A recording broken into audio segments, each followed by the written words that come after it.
All right, guys, Brad Chappell back with you. I'm at Lake Chicot, and I got two special guys with me tonight, and kind of the both sides of the equation here. But I'm going to let each of you guys do a little introduction for yourself and kind of tell us a little about yourself. Yeah, well, appreciate you for having me. So my name's Ryan Mozisek. I'm the District 5 Fishery Supervisor out of the Monticello office. Cover 8 counties down here in southeast Arkansas. You know, this is the first time I had an Arkansas biologist. I've been really looking forward to it, and I've been seeing a lot of you guys kind of working together here, but also let me hear you. My name is Terry Alpe, and I'm a lifelong resident of Lake Village and avid sportsman, and lived on the lake just about all my life, and retired, and we now have a organization that we do volunteer work to help improve the lake now. You know, that's kind of where I got the notion and started researching a little bit about it, and I seen some different posts on Facebook and talked to Jeff Martyr, and we're at David Martyr's pier here on Lake Chicot, which is a beautiful pier. And he was telling me about you guys, and I thought this would make a great podcast as far as bringing both of you guys, how you're working together to improve the lake, because a lot of times guys have the opinion, they're doing their thing, we're going to do our thing, but it sounds like to me that you guys kind of joined forces to say. That's correct. What was your thought process in making this Crappie Club, and what do you hear Crappie Club, but actually what is it? Well, about 3 years ago, the founder, Don Cash, actually bounced the idea off of me, and we knew enough retired sportsmen that lived around the lake and thought that we would have enough of a workforce to basically accomplish a few things. So he was the founder and the organizer of the Crappie Club, and then word of mouth got around, and we actually didn't have to recruit anyone. We had a lot of professional individuals from every walk of life came to us and said, you know, I'd like to participate in that. So we formed a little nonprofit, 501(c), and we invited our county judges and mayors and state representatives and senators all, and just told them kind of what we wanted to do to participate in the restoration of the lake. The lake had some needs, and we all recognized what they were. And of course, the first people that we called on to assist us was Arkansas Game and Fish. And what do you need the most was our question, and we've got the workforce and the volunteer force and a few resources that we can put together to make this happen. So we met with the Game and Fish, and the first thing they said is structures. This lake needs structures. And we said, okay, we will help make these structures. So that was our first project, and we've at this stage have made about 300 structures that we've put out on the lake. Have got some more to put in the lake, and then we also requested for them to call on us for any manpower they needed. So we've been involved in placement of these structures and been involved in their nursery pond operation and their sampling operation, and also making spawning structures, and whatever the need is what we are drawn to. You know, one of the key things that I see these guys that I've seen so far is them making the effort to put in structure to make the lake better. Do you think it's better to have brood structure for the lake, or just all types? What would be the ideal to bring a lake to another level for a structure that a sportsman could look into to building say? So the best thing that I think as far as structure goes is you need probably the most diverse type of structure that you can get, whether that be natural structure, artificial, large structure, small structures. So because the more diverse you can make your structure, the more fish that are going to use those structures. And so sometimes a little bit of research has shown that say like PVC trees, for example. Right. The diameter of the PVC can kind of dictate what size fish use those structures. So a lot of times you'll see that bass would use structures that are, say, maybe the diameter of your leg or larger, whereas real small PVC might be, bluegill and small crappie and Yeah. such. I know years ago when I really started crappie fishing, everybody just put Christmas trees out. Yeah. And everybody, I think had the right mindset. Yeah, they're great. They just don't last a long This time. not very beneficial in the long run. Exactly. I know I've seen some of the other structures that these guys do, but what about depth range? Do you try to vary the depths that you're putting structure out, or recommending these guys putting out, or? Yeah, so I know on some lakes that we do structure, we try to put them at a certain level to where if there's any kind of major drawdowns, those structures will stay underwater. That's easier said than done on lakes that have, steeper sloping banks. So we usually try to put them deep. Usually shallow cover is not as big of an issue. On this lake you've got cypress trees and grass and all that, but once you get off the bank, it's just kind of barren. Yeah. So that's really the main focus, is a lot of offshore structure for these lakes. A Chicot, and I fished Chicot years ago quite a bit. Have you seen it decline through the years? That kind of struck y'all's interest in coming into this lake and trying to get volunteers together, or?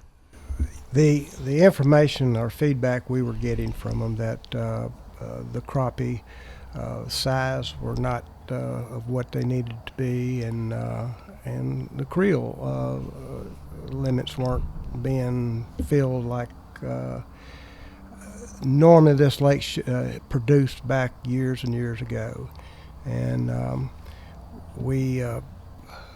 we talked to a lot of different fishermen, and their idea was that after the spawn, then basically there was not a lot of places to fish as far as structure goes, because these people, this was pre-Livescope, and they were doing a little trolling, but after the spawn, basically that was it. So we thought that, we'd make some habitat, make some structure, and then basically prolong maybe the fishing success. And this is what. I seen that this lake has a 10-inch limit, over 10, Yep. and 20 fish per person. Mm-hmm. How long does it take a 10-inch crappie, his life, to get to 10 inches? To get to 10 inches, it varies different parts of the state and how much food they've got, but I would say that a 10-inch crappie is usually going to be somewhere around that 2.5, 3 years old.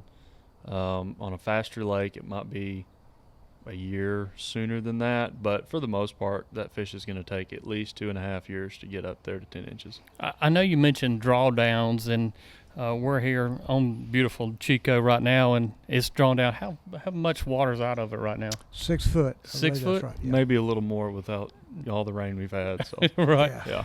And what's the purpose behind these drawdowns? So they implemented the 6-foot drawdown every 5 years. I don't remember how many years ago, but one of the main things that landowners like is they can get out and work on their docks. A lot You easier. drive around the lake, you see people building new docks, tearing old docks down. So it gives landowners a chance to work on their stuff, put habitat around their docks. It's a lot easier to put it out there when the lake's dry.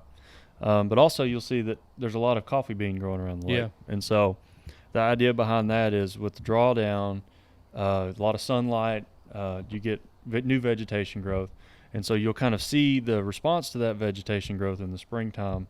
When all the fish move up and spawn, you'll have a lot of survival next year with all these young of the year fish, because they get a lot more places to hide. A lot of cover for them. Yeah. I know that I think of Chico, and I think of these Mississippi River oxbow fish, and there's hundreds of oxbows up and down the Mississippi River. But I know at one time, and you correct me if I'm wrong, I'm sure you know it, isn't this the largest oxbow off the Mississippi? It is. It's 20 miles in length, and makes it I think nationwide the largest oxbow lake that exists. How many acres is this lake? 5,500. 5,500. I Yep. figured it'd be more than that. No. It's long and skinny. What about the depth range? What's the deepest part of this lake? I think deepest part's around, what'd you say, Terry, about 20, 25 foot? Yeah, there are pockets that I've understood that go 30 plus, Yeah. but probably on an average, there's a channel that goes out on the right bank of, and it probably averages 20, 25 foot. Yep. On these crappie here, and that's what we focus on, and Terry does as well. What's the typical lifespan of these fish in this lake? I think, in this lake, and crappie as a whole are really harvest oriented. A lot of people that catch crappie, they're going to take them home. And so you'll see those fish will generally have a lot shorter of a lifespan in the wild than, say, bass will. So chances are you're not likely to find a crappie that's any older than about 5 years old. Because once they reach that 10-inch minimum length limit, when they're about 3 years old, they're going to start getting taken out. What about the base, the shad base in this lake? You got what types of shads in this lake? Yeah, so in this lake you've got gizzard shad and you've got threadfin shad. And I want to touch base on what we were talking about earlier. Is you mentioned, Terry, that some of the catch rates have been a little lower. People weren't filling their limits, and so I can't say for certain, but with the silver carp in this lake, the shad base is going to be the biggest competitor. The shad and the silver carp both kind of feed on the same food source. But anyway, so you've got threadfin shad and you've got gizzard shad in here. There's some pros and cons to each. Your threadfin shad are going to be a lot smaller. They can die off in the wintertime when it gets really cold. If it stays like it is right now, I think they'll be just fine this year. Yeah. But then the problem with gizzard shad is they're a little bit more hardy, but they get really large. Yep. And so a bass can eat a gizzard shad for most of its life, but a crappie, the gizzard shad's going to grow outside of its range pretty quickly. What about a pound? I've seen some of them look like they would be a pound. So we did a little electrofishing class. We took some state employees out yesterday on Cox Cypress Lake around Bayou Mito, and one of the people that was in my boat scooped up one of the largest gizzard shad I've ever seen yesterday, and I think it was right around 16 inches, probably about 2.5 pounds. Yeah. I know I've seen them on some of the different Mississippi Oxbow lakes, and I mean they're size of crappie. Oh yeah. I mean they're big. Yeah. What's the shad as spawn goes? Because I know that's a key element when it comes to crappie fishing, is having a really strong shad base. But how many times a year does shad typically spawn? And you can talk about the gizzard shad. So the shad, they'll spawn. You'll hear everybody talk about in the summer times. Oh, I got to fish the shad spawn. Got to fish the shad spawn. So, once you get into the midsummer, it's almost like every morning around a full moon, you'll have them move up and they'll do their thing up on the bank. And so, compared to a largemouth bass, they might move up once and spawn, where these shad are moving up consistently throughout the summer. And so, they're not as hardy of a fish. They won't survive as harsh conditions, but they do kind of make up for that in the amount of times that they spawn. What about what's one, I guess, has the most value to crappie? Would it be the gizzard or the threadgill? Yeah, so the threadfin shad are definitely going to have the most value, because for most of their life, a crappie is going to be able to consume them. It might just be a couple years before gizzard shad gets too big for them to eat. So some other alternatives to the shad, like we feed our crappie in the nursery pond with fathead minnows. Mm-hmm. They're high in protein. They remain fairly small, so they can be eaten by a large range of crappie.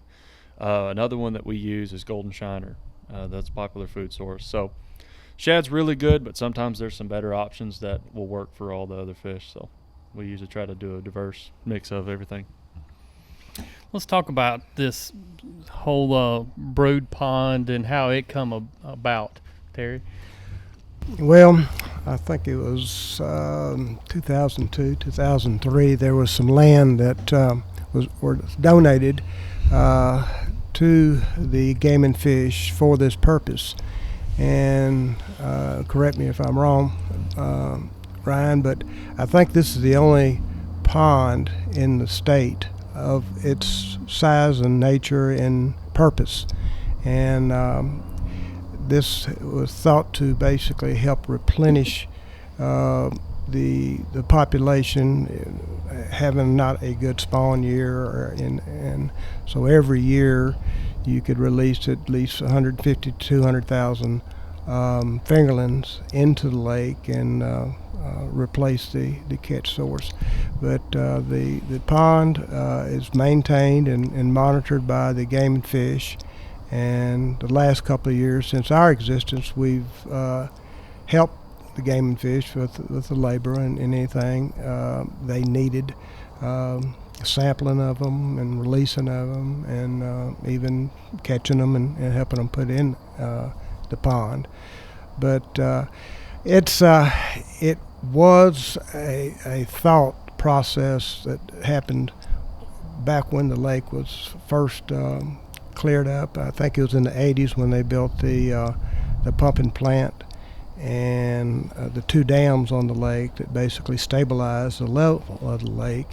And once they did, I think somebody had the forethought to know that the structure was not going to produce the spawning areas that it should as the lake aged. Yeah. And this basically was to subsidize the deterioration of the spawning areas, the natural spawning areas. So that was the donated land, and the purpose of it was exactly what's happening to it right now. Give a good booster Sure. to the lake, I guess. That's More or right. less is kind of the thought behind it. Correct. And you talk about predators getting in that lake, and I see it all the time, especially in the winter times. Comrades. Yep. What does the Department of Wildlife for Arkansas consider, comrades? How are they protected, and what's the stance with comrades? So I know, they're technically a protected species, and there's nothing that most people can do about them. Some of our state hatcheries and federal hatcheries have special permits that they can use to either remove or deter those birds from eating fish at their production facilities. But as far as out in the wild, there's really just not a whole lot that's done about them. Yeah. And a lot of their effects are just really localized to certain places. Are they a migratory bird, or? I believe so. Because it just seems like to me in the fall and winter time they come from somewhere. They by the thousands. Oh yeah, looks like. them and pelicans. What kind of impact do you think it has on fisheries? I think on the grand scheme of things, on a fishery like this, I don't think the impacts are super big. Now, if you had, say, a small reservoir on a duck lease or a small pond, I think you could start seeing some impacts. Especially, there's a small reservoir around Russellville that I've worked on a little bit. I helped a guy do some extension work for some clients. And they had about a 500-acre reservoir. And the effects weren't necessarily directly on the fish population, but it was the birds were killing the trees. Yeah. Well, in turn, you kill your trees, then you lose your habitat. And so it was kind of a snowball effect, and they've been trying for years and years to apply for that permit to control those birds, but were never successful.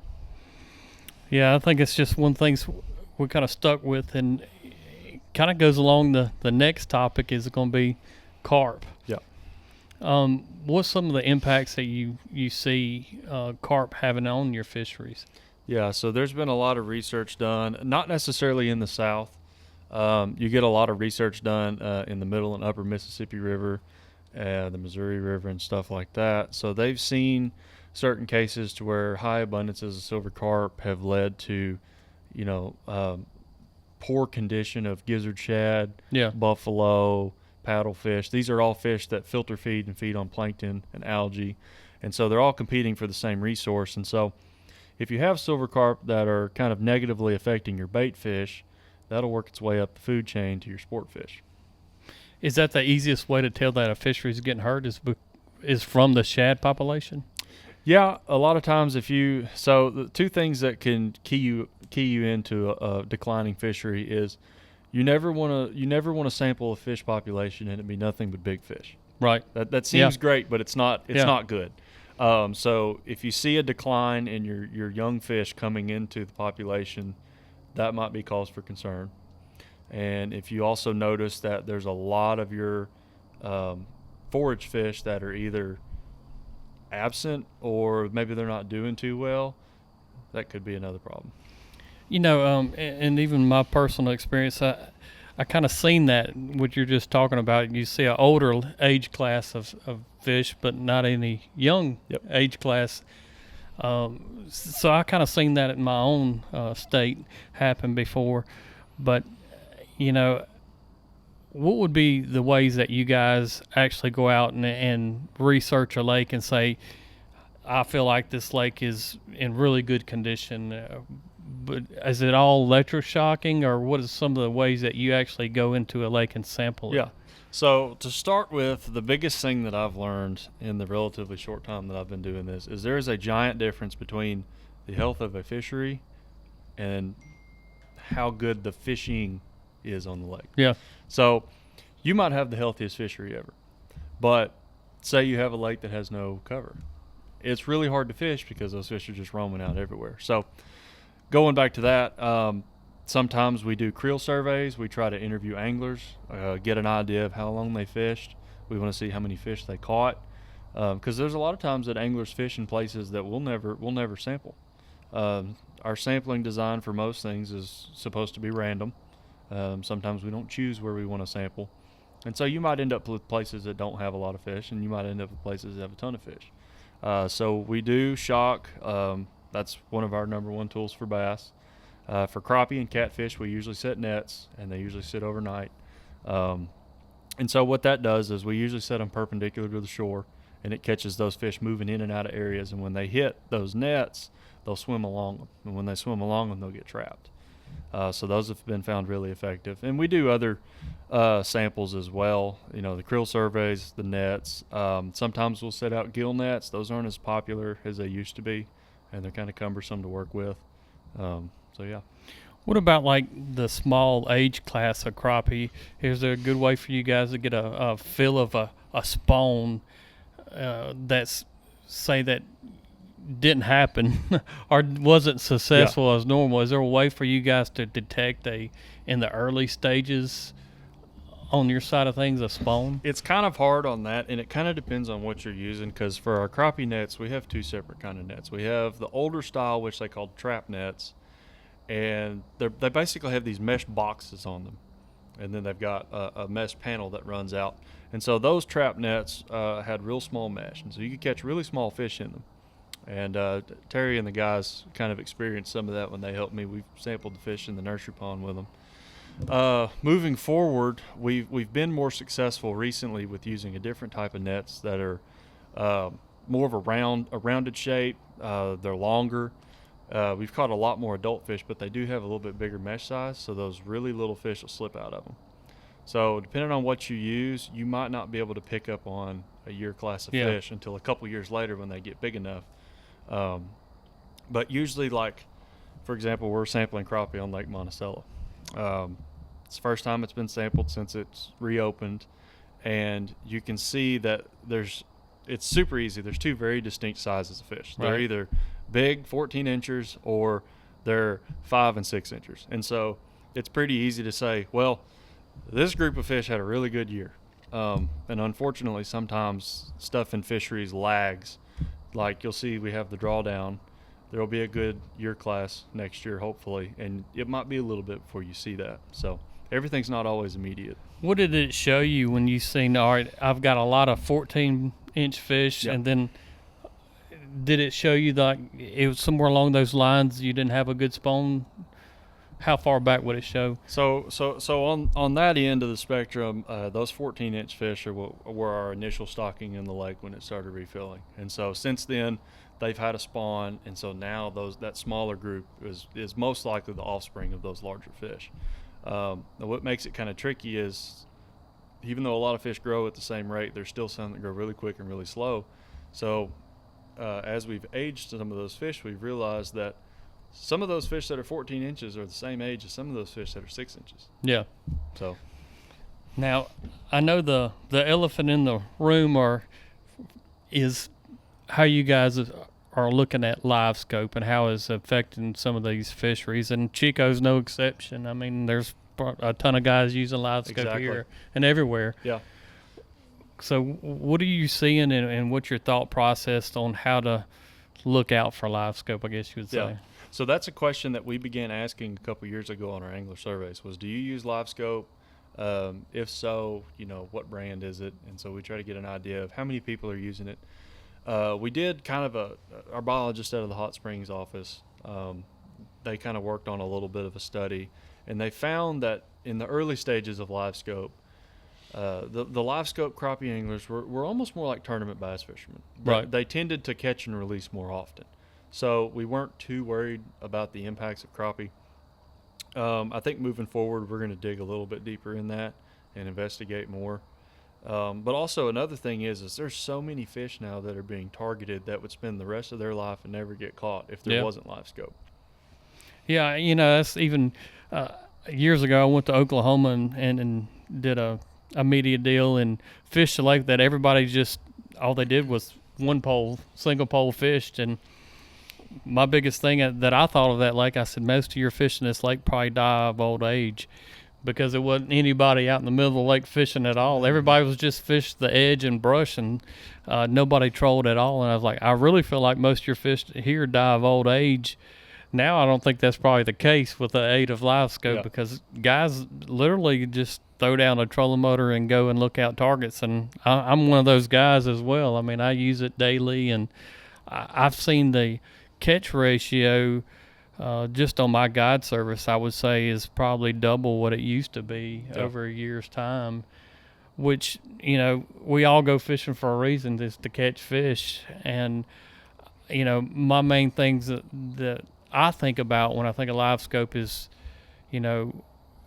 it's a wonderful tool. It's bringing more people and younger generations into crappie fishing, and even guys that's never fished before, because it is so interactive, I guess you would say. And I always think of the terminology is, let's keep what we need and throw back some of the rest of them that we don't. But on the harvest side of things, when it comes to Livescope, do you feel like it's better to keep the older age class fish, that mid-range, or what would be in the management scheme of things? So that really gets into a psychology side of things. Us fish people really like to mess with fish, but we don't know people really well. And so there's been some studies, not necessarily on crappie, but on walleye. And there's a few lakes up in South and North Dakota that they were fisheries that covered both states. So each state had their own individual jurisdiction. Right. So the states that had just say general state regs, minimum length limit, and that was it. They noticed that most anglers would keep the fish that they wanted to eat, and they would throw back the trophy fish. Whereas the other state that said, hey, you can only keep one fish over 24 inches, it almost turned into a goal. Everybody's like, I got to get that one over 24. And so the outcome was not at all what they intended it to be. And so sometimes when you play with regulations, you kind of get something that you didn't ask for. So we're kind of thinking, we're going to look at this a while and we're going to see what happens. And another thing with crappie specifically is it's a blessing and a curse. Their recruitment, or how many fish they add to the population every year, can sometimes be incredible, and sometimes it's nothing. Yeah. And so you might have 3 or 4 years of just insane numbers, and then it backs off. So we'll see how it affects it. And it's still relatively new in the fisheries world. So yeah, I mean, it's like I said, to me, it's a wonderful tool, and it's a very productive tool, and I really think it's helped the sport as far as bringing not only crappie fish, but more people into fishing. Yeah. But on the scary side of things, it could probably hurt. Do you think slot limits would be, say a lake that was heavily fished, do you think slot limits would be a thing in the future for crappie fishing? It could be. I was talking to some of the guys about this the other day. Is for so long in the state, a lot of regulations were set it and forget it. Yeah. It was just, let's put this on there and it'll be good. And so now we've kind of stepped back and we've taken an approach where, maybe we need to start lifting these regulations that have been on for 20 years and they haven't made a difference. And so we're moving forward into a new generation where we're going to really try to start evaluating what our regulations are on each of our lakes And I like what you just said, each of the lakes. yeah, each. I mean, that's the thing is fishery science is not just one set tool for each body of water. You know, what works on here might not work at Grand Lake. What works on here might not work at, you know, Lake Monticello. And so trying to figure that out is probably one of the hardest parts. Terry, if somebody wants to get involved, how can they get involved in your lake here at Lake Chicot? Any one of our members, which can be contacted, and only thing we request is a little sweat equity. Yeah. And willing to do a little work and volunteer. There's no set times to do anything. It's just as much of a social aspect as anything. That's crappie fishing. That's Yeah, they'll right. feed you too. Yeah. Hey, I like that. Yeah, we've had several events where we've had some fish fries and attracted people. But contact myself or any of the members and just show up and be willing to do little projects. It's not jobs that are very skillful. So much as us, it doesn't matter what field of study you're in, whether it's you're maybe a teacher or an attorney or a business entrepreneur. I mean, if you can use a drill and mix a little saccrete, then we can use you. What about like the waypoints? Are you guys putting the waypoints of these structures out for the public, or? Well, we actually donate these structures to the Game and Fish, and we assist in the placement of these structures. And the Game and Fish has a website with Lake Chicot on it that these structures appear on this website. And we were told at our initial meeting that at some point in time they would put QR codes at the boat launch areas. Nice. And be able to, somebody can come in there and find these structures. So that is one of our goals, is basically to let people know where these structures are.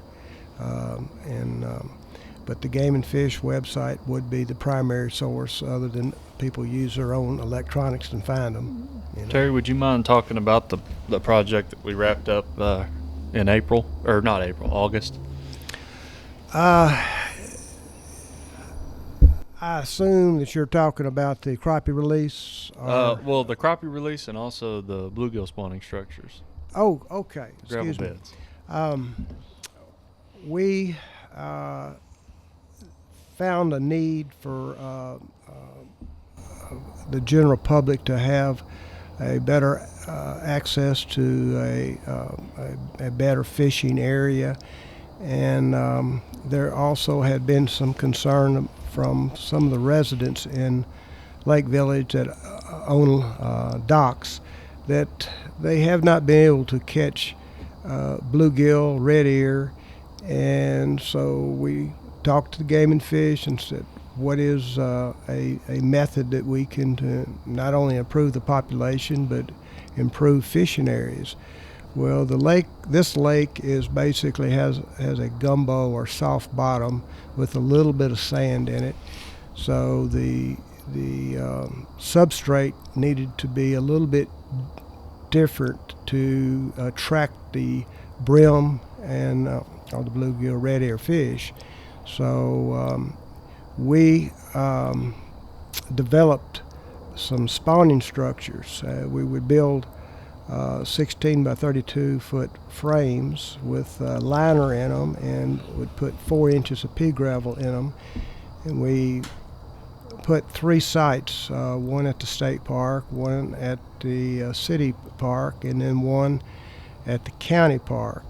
And all of these fishing areas are going to be marked with signage and basically accessible to people that will use the Game and Fish docks or bank.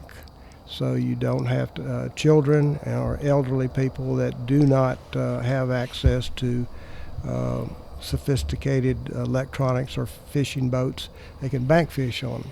So this was one of the purposes that we wanted to do. Sounds like a nice little honey hole to me. Yeah, and it's going to be for more than just bluegill, I can promise. What does it mean to have a a crappie club like this get involved with you? So it's been pretty special because for so long there's been such a disconnect. Yeah. And the biologist did biology things and the fisherman did fisherman things. And so there was always this kind of gray area and nobody really knew what everybody did. And so partnering with these guys has been a really big deal because, number one, we've recently been short-staffed in this part of the state. And so they've been a giant asset with planning and helping and getting some manpower. But it's also really good that you've got so many people from the public that can see, okay, this is actually what Game and Fish does. This is what they do for a living. And so, because a lot of times for so long, everybody thought Game and Fish was just conservation officers.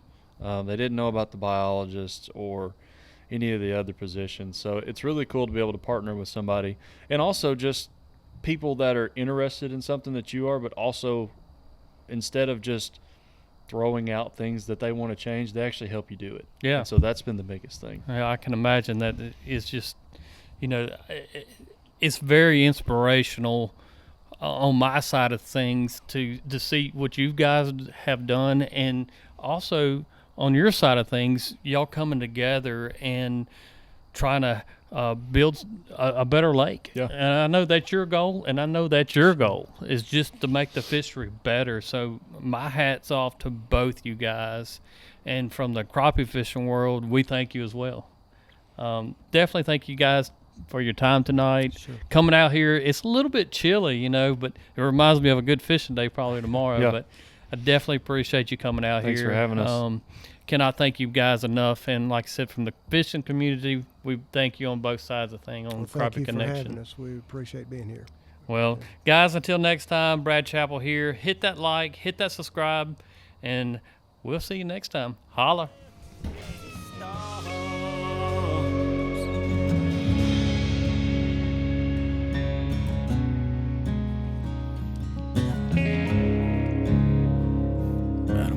From big muddy river, a place I'll always remember.